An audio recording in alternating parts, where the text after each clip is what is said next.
క్రీస్తునందు ప్రేమైనటువంటి సహోదరి సహోదరులారా, మీ అందరికీ ప్రభువు పేరిట శుభాకాంక్షలు తెలియజేస్తూ ఉన్నాను. ప్రతిరోజు బైబిలు ధ్యానం అనేటువంటి కార్యక్రమానికి ప్రేమపూర్వక స్వాగతం పలుకుతూ ఉన్నాను. మొదటి పట్టణము యెషయా గ్రంథము 6వ అధ్యాయము 1వ వచనం నుండి 8వ వచనం వరకు. మొదటి పట్టణము యెషయా గ్రంథము 55వ అధ్యాయము 10-11 వచనములు. రెండవ పట్టణము పునీత పౌలు గారు రోమీలకు రాసినటువంటి లేఖ 8వ అధ్యాయము 18వ వచనం నుండి 23వ వచనం వరకు. ప్రభువు మీతో ఉండునుగాక, మీ ఆత్మతో ఉండునుగాక. పునీత మత్తయి గారు రాసిన సువిశేషములోని భాగము. ప్రభువా మీకు మహిమ కలుగునుగాక. మత్తయి సువార్త 13వ అధ్యాయము 1వ వచనం నుండి 23వ వచనం వరకు. ఆ దినముననే యేసు ఇట్లు వెడలి సముద్ర తీరమున కూర్చుండెను. అప్పుడు జనులు గుంపులు గుంపులుగా ఆయన చుట్టూను చేరగా ఆయన ఒక పడవనెక్కి కూర్చుండెను. జనులందరూ తీరమున నిలుచుండిరి. ఆయన వారికి అనేక విషయములు ఉపమాన రీతిగా చెప్పెను.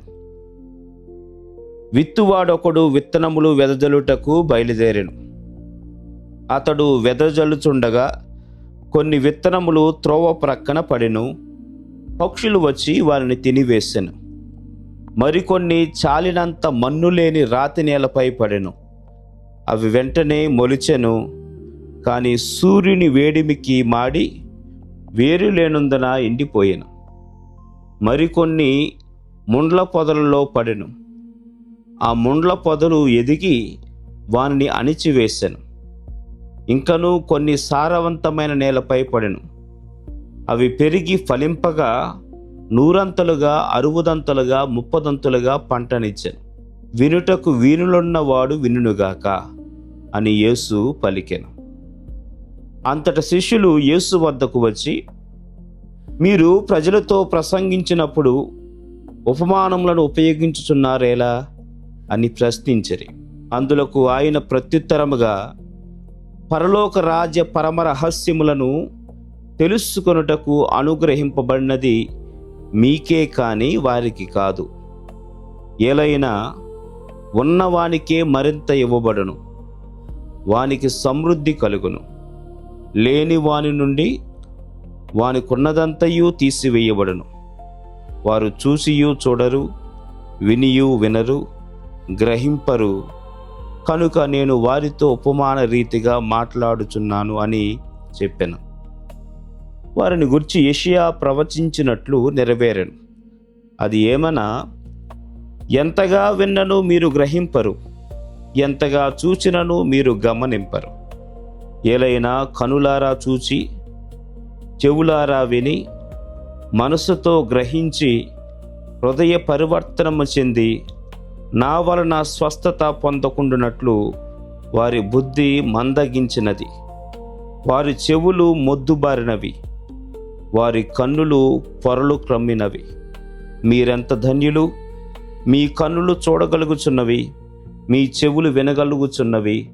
మీరు చూచినది చూచుటకు, వినున్నది వినుటకు ప్రవక్త అనేకులు, నీతిమంతులు అనేకులు కాంక్షించరి, కానీ వారికి అది సాధ్యపడలేదు. కనుక విత్తువాని ఉపమాన భావమును ఆలకింపుడు. రాజ్యమును గూర్చిన సందేశమును విని దానిని గ్రహింపని ప్రతివాడు త్రోవ ప్రక్కన పడిన విత్తనమును పోలి ఉన్నాడు. దుష్టుడు వచ్చి వాని హృదయంలో నాటిన దానిని ఎత్తుకుని పోవును. రాతి నేలపై పడిన విత్తనము సందేశమును వినిన వెంటనే సంతోషముతో దానిని స్వీకరించు వానిని సూచించుచున్నది. అయినను వానిలో వేరు లేనందున అది కొలది కాలమే నిలుచును. ఆ సందేశము నిమిత్తమై శ్రమ అయినను లేదా హింస అయినను సంభవించినప్పుడు అతడు వెంటనే త్రొట్టిల్లును. ముండ్ల పొదలలో పడిన విత్తనమును పోలినవాడు సందేశమును వెంటనే ఆలకించును. కానీ ఐహిక విచారము, ధన వ్యామోహము, దానిని అణచివేయును. కనుక వాడు నిష్ఫలుడగును. సారవంతమైన నేల యందు పడిన విత్తనమును పోలినవాడు సందేశమును విని గ్రహించి నూరంతలుగాను, అరువదంతలుగాను, ముప్పదంతులుగాను ఫలించును. ఇది క్రీస్తుని సువిశేషము. క్రీస్తువా మీకు స్తుతి కలుగునుగాక. విత్తనము విఫలము కాలేదు, నేల స్పందించలేదు. క్రీస్తునాథునింది ప్రియమైనటువంటి సహోదరి సహోదరులారా, మీ అందరికీ కూడా 15వ సామాన్య ఆదివారంలోనికి ప్రత్యేకమైనటువంటి సాదర సుస్వాగతం తెలియజేస్తూ ఉన్నాను. గ్రీకు భాషలో స్పైరోన్ అనేటువంటి మాటను వాడారు. దానికి అర్థము విత్తేవాడు, విత్తుచున్నవాడు అని అర్థం. విత్తేవాడు ఇక్కడ ఒకే నేలలోనే విత్తలేదు. త్రోవ ప్రక్కన, రాతి నేలపైన, ముండ్ల పొదలపైన, అలాగే సారవంతమైనటువంటి నేలపైన విత్తనాన్ని వెదజల్లుతూ ఉన్నాడు. మనిషి ఎలా ఉన్నా దేవుడు తన యొక్క వాక్యాన్ని అందించడంలో ఎల్లప్పుడూ కూడా విజయం పొందుతాడు. ప్రత్యేకంగా ఈరోజు వాక్యము ద్వారా మనం అర్థం చేసుకోబోతూ ఉన్నాం. ప్రేమైనటువంటి దేవుని బిడ్డలారా, ఒకరోజు ఒక రైతు 2 కుండలను తీసుకున్నాడు. 2 కుండల్లో ఒకే రకమైనటువంటి మొక్కలను నాటాడు. వాటిని నాటి ప్రతిరోజు కూడా సూర్యరశ్మి తగిలే విధంగా, అలాగే నీరు పోసి చక్కగా ఎంతో ప్రేమతో ఆప్యాయతతో రోజు కూడా తగినటువంటి ఏర్పాట్లు చేస్తూ ఉన్నాడు. రోజుల తర్వాత ఒక కొండలో మొక్క వచ్చింది, మరొక కొండలో మొక్క రాలేదు. అప్పుడు ఆ రైతు మరొక రైతుతో అంటూ ఉన్నాడు, ఇక్కడ విత్తనము తప్పు అనుకుంటా, విత్తనము మంచిది కాదు అనుకుంటా అని ఆ రైతు మరొక రైతు చెబుతూ ఉన్నాడు. కుండలో ఉన్నటువంటి మట్టిని మొత్తం కూడా కింద పడవేసి చూస్తే అందులో రాళ్ళు, రప్పలు, ప్లాస్టిక్స్, కుళ్ళిపోయిన వేర్లు ఇవన్నీ కూడా అందులో ఉన్నాయి. అప్పుడు ఆ రైతు అన్నాడు, విత్తనాన్ని నిందించకు, నేలను చూడు అని అన్నాడు.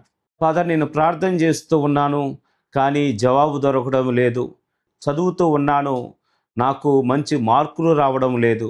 బైబిల్ చదువుతూ ఉన్నాను, నా జీవితము మారడం లేదు. దివ్య పూజాబలిలో పాల్గొంటూ ఉన్నాను, నా జీవితంలో సమస్యలు అలాగే ఉన్నాయి. దేవుని వాక్యం వింటూ ఉన్నాను, మార్పు ఏ కోసాన నా జీవితంలో కనిపించడం లేదు అని చెప్పి మరి అంటూ ఉంటా. యేసుక్రీస్తు ప్రభు ఈరోజు మీ అందరినీ ఒక ప్రశ్న అడుగుతూ ఉన్నారు. నా వాక్యములో శక్తి లేదా, లేదా నీ హృదయములో, నీ మనస్సులో చోటు లేదా అని మనందరినీ కూడా ప్రశ్న వేస్తూ ఉన్నాడు. ప్రేమైనటువంటి దేవుని బిడ్డలారా, దేవుని వాక్యము వృధాగా తిరిగి రాదు అని యెషయా ప్రవక్త దైవ వాక్యాన్ని గురించి, దేవుని దీవెన గురించి మరి మనందరికి కూడా తెలుపుతూ ఉన్నారు. సువార్తలో కొన్ని విత్తనాలు ఫలించడం లేదు. మరి విత్తనం ఒకటైనప్పుడు, విత్తేవాడు ఒకటై ఉన్నప్పుడు మరి ఫలము ఎందుకు రాలేదు, ఎందుకు ఫలించడం లేదు?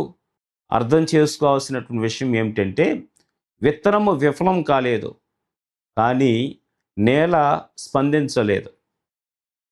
విత్తనము విఫలం కాలేదు, విత్తనము తప్పు లేదు, దేవుని తప్పు లేదు, కానీ మనలో ఉన్నటువంటి ఆ నేల, ఆ స్థలము అనేది స్పందించలేదేమో ఆత్మ పరిశీలన చేసుకోవాలి.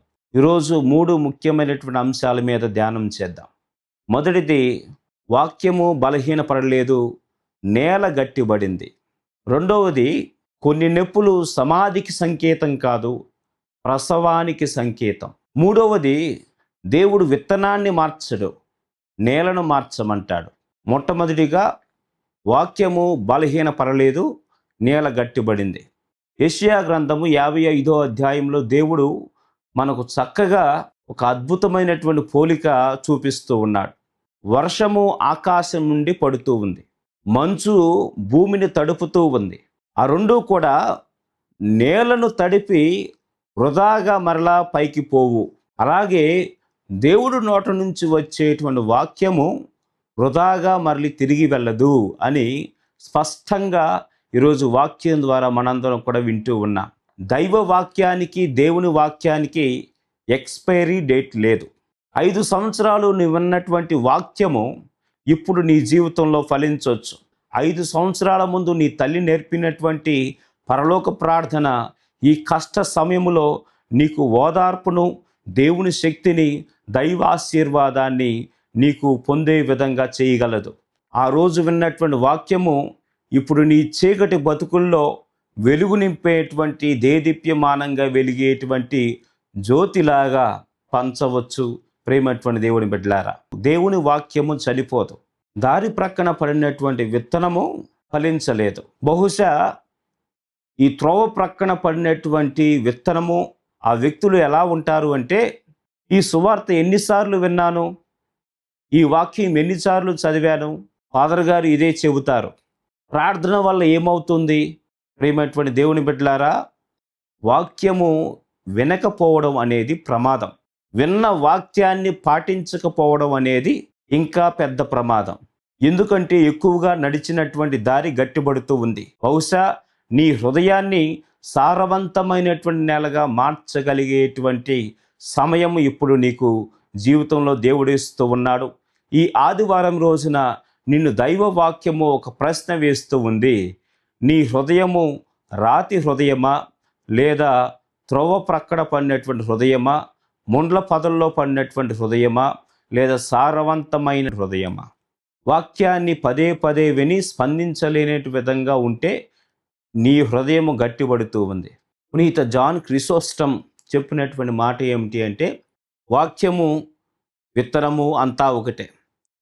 అది పడేటువంటి, వినేటువంటి వ్యక్తి వేరు, స్థలము వేరు అని స్పష్టంగా ఆయన ఈ ఉపమానం గురించి చెబుతూ ఉన్నారు. లోపము విత్తేవానిలో కానీ విత్తనంలో కానీ లేదు, వినేవానిలో, విత్తబడేటువంటి స్థలంలో ఉందని వాపోతూ ఉన్నారు. ఈరోజు ప్రభువా వాక్యము నా జీవితంలో ఎందుకు ఫలించడం లేదు అని ప్రశ్నించడం కంటే, ప్రభువా నా హృదయం ఎందుకు గట్టిబడిందో అని అడగాలి. రెండవది, కొన్ని నొప్పులు సమాధికి సంకేతం కాదు, ప్రసవానికి సంకేతం. 2వ పట్టణంలో రోమీలకు రాసినటువంటి లేఖలో 8వ అధ్యాయంలో మనకు లోకము ప్రసవ వేదన పడుతూ ఉంది అని పౌలు గారు స్పష్టంగా తెలియజేస్తూ ఉన్నారు. ఇక్కడ ఉపయోగించినటువంటి పదం సినోడినై. ఈ పదానికి కలిసి ప్రసవ వేదన అనుభవించడం అని దీనికి అర్థం. పౌలు గారు ఇక్కడ సృష్టి చనిపోతుంది అని అనలేదు. ఆయన ఉపయోగించినటువంటి మాట ప్రసవ వేదన, బాధ పొందుతూ ఉంది. ప్రతి బాధ, ప్రతి కష్టము, ప్రతి సమస్య అంతానికి దగ్గరగా ఉన్నామని కాదు, చెడుకు దగ్గరగా ఉన్నామని కాదు, దేవుడు నా మీద కోపగించాడు అన్నది కాదు, దేవుడు నన్ను శాపానికి గురి చేశాడు అన్నది కాదు. మరొక అర్థము, మనం అర్థం చేసుకోవాల్సినటువంటి మరొక అర్థం ఏమిటి అంటే, దేవుడు నిన్ను కొత్త జీవితాన్ని ప్రారంభించాలనుకుంటూ ఉన్నాడు. ప్రతి నొప్పి, ప్రతి సమస్య నీ అంతానికి సంకేతం కాదు. నీ జీవితంలో సమస్యలు, కష్టాలు, బాధలు ఎక్కువవుతూ ఉంటే బహుశా నువ్వు అడగవచ్చు, నా ఉద్యోగం పోయింది ప్రభువా, నాకు అనారోగ్యంగా ఉంది, నా ఆస్తి మొత్తము కూడా పోయింది, కన్నవారు, ఉన్నవారు, బంధుమిత్రులు అందరూ కూడా నన్ను వెలివేశారు, నా జీవితము ఒంటరి అయిపోయింది అని నీవు ప్రశ్నించవచ్చు. కానీ ప్రభు దృష్టిలో అది నీకు ఆరంభం, అంతము కాదు, ఆరంభం అవుతూ ఉంది. ప్రభు నిన్ను బాధ పెట్టి నిన్ను కూలద్రోసే విధంగా చూడడం. ఆయన నీకు వచ్చేటువంటి ప్రతి బాధ అనేటువంటి ఇటుక మీద నిన్ను నిలబెట్టి నీ స్థాయిని పెంచి జీవితంలో నిన్ను మహోన్నతమైనటువంటి వ్యక్తిగా తీర్చిదిద్దేటువంటి ప్రయత్నంలో నీవు ఉన్నావని గమనించాలి. ప్రేమటువంటి దేవుని బిడ్డలారా, బరియల్ పెయిన్, బర్త్ పెయిన్ రెండూ కూడా ఒకే విధంగా అనిపించవచ్చు నీ జీవితంలో. అంటే నా జీవితం నాశనం అయిపోతుందని ఒక పక్కన, లేదా నా జీవితం ఇప్పుడే ప్రారంభం అయింది అనేటువంటి విధంగా 2 విధాలుగా నీ జీవితాన్ని నీవు అన్వయించుకోవచ్చు, నీవు అర్థం చేసుకోవచ్చు. ఈ రెండింటికి కన్నీళ్ళు ఉంటాయి, కష్టాలు ఉంటాయి, ఎడబాటు ఉంటాయి. ఈ రెండిట్లో రాత్రులు నీకు నిద్ర పట్టకపోవచ్చు. కానీ బెరియల్ పెయిన్లో నీకు మొత్తం అయిపోయింది, నీ జీవితం నశించింది, ఇక మరొక రోజు లేదు, మరొక తెల్లవారు లేదు, మరొక వెలుతురు నీ జీవితంలో నువ్వు చూడవని నీ యొక్క కన్నులను అది మూస్తూ ఉంది. రెండోది, నీ కన్నులు తెరుస్తూ ఉంది పుట్టుకతో. కాబట్టి ఈరోజు ప్రత్యేకంగా నీ జీవితము ఫలించకపోతే, నీ జీవితము సారవంతమైనటువంటి నేలగా అవ్వకపోతే, నీవు దేవుణ్ణి అడగాల్సింది ఎందుకు ఫలించడం లేదని కాదు. నీ జీవితంలో ప్రభువా మరొక దారి ఏమి చూపిస్తున్నావు, దీని ద్వారా నాలో ఏమి పుట్టిస్తూ ఉన్నావు, నా జీవితాన్ని ఎలా మారుస్తూ ఉన్నావు అనేటువంటి దాని మీద మన దృష్టిని నిలపాలి ప్రేమటువంటి దేవుని బిడ్డలారా. కాబట్టి ఇప్పుడు కనిపించేటువంటి యొక్క వ్యాధి, సమస్య, కష్టము రేపటి రోజున ఉండదు. రేపటి రోజున దేవుడు నీకు దీవెన, కొత్త జీవితాన్ని ప్రారంభించే విధంగా నీ జీవితాన్ని చేస్తాడు ప్రేమటువంటి దేవుని బిడ్డలారా. మూడవదిగా, దేవుడు విత్తనాన్ని మార్చడు, నేలను మార్చమంటాడు. చాలాసార్లు మనము సరిగా లేకుండా, మన విశ్వాసము, మన యొక్క దైనందికమైనటువంటి జీవితము సరిగా లేకుండా వేలెత్తు చూపించి నీ వల్ల నా జీవితం నాశనం అయిపోయింది, ఈ కారణం చేత, ఆ వ్యక్తి చేత నా జీవితం నాశనం అయిందని చెప్పి అనుకుంటూ ఉంటున్నావేమో. సువార్తలో 4 రకమైనటువంటి నేలలు ఉన్నాయి. మొదటిది త్రోవ ప్రక్కన ఉన్నటువంటి, రెండోది రాతి నేల, మూడోది ముండ్ల పొద నేల, నాలుగోది సారవంతమైన నేల. విత్తనము వెదజల్లేటువంటి వాడు ఒకడే. విత్తనము అన్ని చోట్ల ఒకే విధంగా జల్లబడింది, అన్ని చోట్ల ఒకే విధంగా నాటబడింది. కానీ అక్కడ ఉన్నటువంటి నేల ప్రభావం అనేది మనకు ఒక కారణంగా ప్రభువు చూపిస్తూ ఉన్నాడు. చాలాసార్లు బైబిల్ మనకు ఒకటే, బైబిల్ నేర్పించేటువంటి సత్యం ఒకటే. కానీ మనం ఏమంటాం, ఈ వాక్యం బాగాలేదు. ఆయన మనలను ఎప్పుడు కూడా విత్తనము మార్చమని ఆయన చెప్పలేదు. ఈరోజు మనందరం కూడా విత్తనాన్ని మారుస్తూ ఉన్నాం. విత్తనాన్ని ప్రతి ఒక్క సమయానికి అనుగుణంగా మార్చివేస్తూ ఉన్నాం. వాక్యాన్ని మార్చివేస్తూ ఉన్నాం. మనకు తగ్గట్టు వాక్యాన్ని చెబుతూ ఉన్నాం. బహుశా నీ జీవితంలో ఈ ప్రజలను ఉద్దేశించి ఈ వాక్యాన్ని ప్రభువు చెప్పాలని ఆయన అనుకుంటే, నీ నోటి ద్వారా అదే వాక్యం వస్తూ ఉందా, నీ జీవితంలో అదే వాక్యం ఫలిస్తూ ఉందా అని మనం అందరం కూడా ఆత్మ పరిశీలన చేసుకోవాలి ప్రేమటువంటి దేవుని బిడ్డలారా. చాలాసార్లు మనం అంటూ ఉంటాం, ఈ వాక్యం నాకు నచ్చలేదు, ఈ వాక్య బోధకుడు నాకు నచ్చలేదు, ఈ వాక్యం నాకు నచ్చలేదు, మరొక వాక్యాన్ని మనం వినాలి, మరొక ప్రసంగాన్ని నేను వినాలి, మరొక రిట్రీట్లో నేను పాల్గొనాలి. ప్రీచర్ మారుతూ ఉన్నాడు, రిట్రీట్ మారుతూ ఉంది, వాక్యము మారుతూ ఉంది, బోధకుడు మారుతూ ఉన్నాడు. కానీ నీవు మారడం లేదు, నీ నేల మారడం లేదు, నీ హృదయం సరిగా లేదు అనేటువంటి విషయాన్ని ఎందుకు గ్రహించలేకపోతూ ఉన్నాం? నేల అలాగే ఉంటే పంట ఎలా మారుతూ ఉంది? దేవుడు వాక్యాన్ని మార్చాల్సిన అవసరం లేదు. దేవుడు పెద్ద పెద్ద మాటలను మనం ఉపయోగించి ప్రార్థన చేయమని కోరుకోవడం లేదు. ఆయన మన నుంచి కోరుకునేది, మన హృదయపూర్వకంగా మన హృదయాన్ని సంసిద్ధం చేసుకోగలిగితే ప్రభువు యొక్క వాక్యం మన జీవితాల్లో ఫలిస్తూ ఉంది ప్రేమటువంటి దేవుని బిడ్డలారా. దేవునితో పాటు డబ్బు, దేవునితో పాటు అహంకారం, దేవునితో పాటు అసూయ, దేవునితో పాటు వ్యసనం, దేవునితో పాటు క్షమించలేనటువంటి హృదయము, దేవునితో పాటే ఉన్నావు. కానీ ముళ్లకు స్థానం ఇచ్చా, సైతానుకు స్థానం ఇచ్చా, చెడు గుణములను పెంచే విధంగా నీ హృదయాన్ని ఆక్రమించుకునే విధంగా, నీవు వశపరుచుకునే విధంగా సహాయపడ్డావు. అందుకే పునీత అగస్టీన్ గారు అంటారు, మన హృదయము దేవుని చేరేంత వరకు కూడా అశాంతిగానే ఉంటుంది. My heart is restless until it rests in you. ప్రభు అడుగుతున్నటువంటి ప్రశ్న ఏమిటో తెలుసా? నా వాక్యానికి నీలో స్థలము ఉందా? ఒకరోజు రైతు చెప్పినటువంటి మాటను మీ అందరూ కూడా జ్ఞప్తి చేసుకోవాలి. ఒక రైతుని ఒక యువకుడు అడిగాడు, అయ్యా, ప్రతి సంవత్సరం నువ్వు ఎందుకు దున్నుతావు? ప్రతి సంవత్సరాన్ని ఎందుకు నువ్వు సాగు చేస్తావు? పోయిన సంవత్సరం అదే నెల, ఈ సంవత్సరం అదే నెల, మరి ఎందుకు దున్నుతావు అని అడిగినప్పుడు ఆ రైతు అన్నాడు, ఈ యొక్క నేలను దున్నకపోతే అది గట్టిపడుతూ ఉంది, రాతి నేలగా మారుతూ ఉంది. కాబట్టి ఆ రాతి నేల మీద ఎటువంటి విత్తనము కూడా మొలకెత్తదు అనేటువంటి సత్యాన్ని సాధారణమైనటువంటి రైతు ఈ యొక్క గొప్ప విషయాన్ని తెలియజేస్తూ ఉన్నాడు ప్రేమటువంటి దేవుని బిడ్డలారా. మంచి నేల కూడా దున్నకపోతే గట్టిబడుతూ ఉంది. గత సంవత్సరంలో ఉన్నటువంటి విశ్వాసము ఈ సంవత్సరం కూడా నీ దగ్గర ఉంది. నీవు గత సంవత్సరంలో మంచి క్రైస్తవుడుగా ఉండొచ్చు. గతంలో నీవు చక్కగా ప్రార్థించవచ్చు. గతంలో దేవునికి దగ్గరగా జీవించవచ్చు.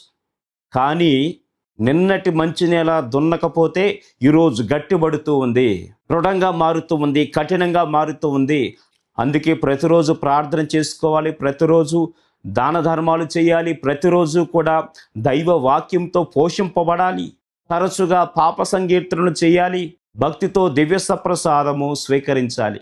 ఇవన్నీ ఆచారాలు కాదు, ఇవన్నీ ఆజ్ఞలు కావు. కానీ ఇవన్నీ కూడా చేస్తే ప్రతిరోజు కూడా మన హృదయం గట్టిబడకుండా చేసినట్లే. ఇవన్నీ కూడా మనం దున్నేటువంటి దైవిక సాధనాలు అని మనం చెప్పొచ్చు.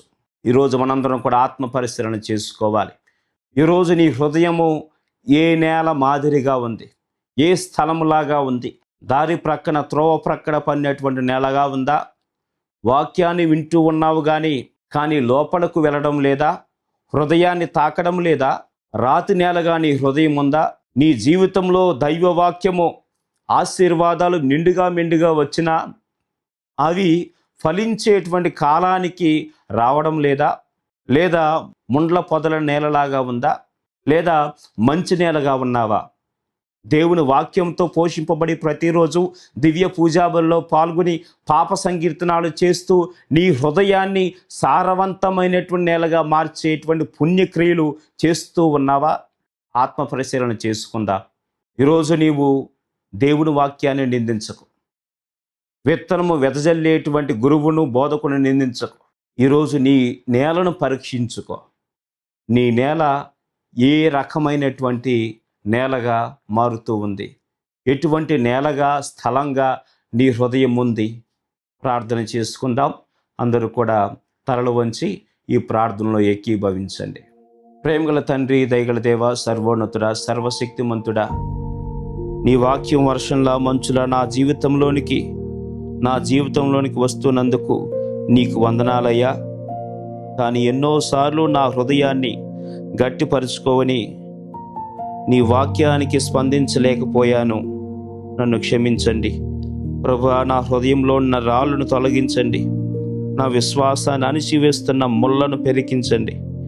నా హృదయ నేలను దున్ని నీ వాక్యాన్ని స్వీకరించే మంచి నేలగా నన్ను మార్చండి.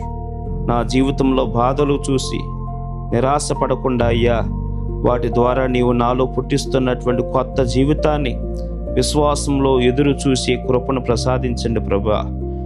ఈ వాక్యం నాలో 30 రెట్లుగా, 60 రెట్లుగా, 100 ఫలించే విధంగా నా జీవితాన్ని నీకు సమర్పిస్తూ ఉన్నానయ్యా. ఈరోజు వాక్యం ద్వారా వింటున్నటువంటి ప్రజలను, అలాగే వారి జీవితంలో మార్పును తెచ్చుకునే విధంగా కార్యాలు గొప్పగా నీవు వారిని ఆశీర్వదించి నడిపించమని ఈ మనవులన్నీ మా ప్రభువైన యేసుక్రీస్తు ద్వారా అడిగి వేడుకుంటున్నాము తండ్రి. ఆమేన్.